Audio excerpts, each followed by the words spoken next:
अब मौत पर कंट्रोल पाने का एक और अर्थ है, एक और मीनिंग है।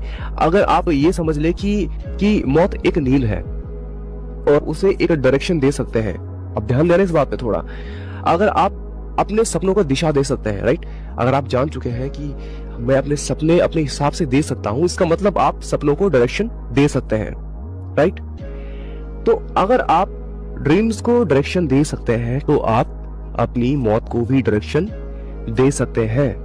फिर आप डिसाइड कर सकते हैं कि आप कहां जन्म लेंगे, कब जन्म लेंगे, किससे जन्म लेंगे और किस रूप में जन्म लेंगे। तब आप एक्चुअल में अपने लाइफ के ऑनर बन जाएंगे। जी हाँ, पूरी ऑनरशिप आपके हाथ में आ जाएगी। यू नो व्हाट गाइस, जब गौतम बुद्ध की मौत हुई थी, उनकी डेथ हुई थी, तो अभी हम बात करेंगे उनके जन्म से पहले की बात, जब वो गौतम बुद्ध नहीं हुआ करते थे। मरने से पहले उन्होंने कहा था कि मैं ऐसे माता पिता के यहाँ जन्म लूंगा, मेरी ऐसी माँ होगी, मेरे ऐसे पिता होंगे, मेरी माँ मेरे जन्म के बाद मर जाएगी और जब मैं जन्म लूंगा तब मेरी माँ ऐसे ऐसे सपने देखेगी। आप इस कहानी के बारे में रिसर्च जरूर करना। तो अब तुम्हारा न केवल सपनों पर नियंत्रण होगा बल्कि आपका दूसरों के सपने के ऊपर भी कंट्रोल होगा।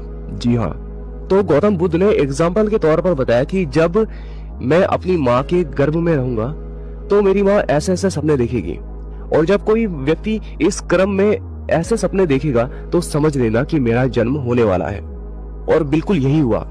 बुद्ध की माँ ने इसी क्रम में सपने देखे और ये ड्रीम्स लगभग उस समय पूरे भारत को मालूम था, खास तौर पर उन लोगों को जो धर्म में, जीवन की गहरी बातों में और उसके गुप्त मार्ग जो होते थे उनमें इंटरेस्ट रखते थे।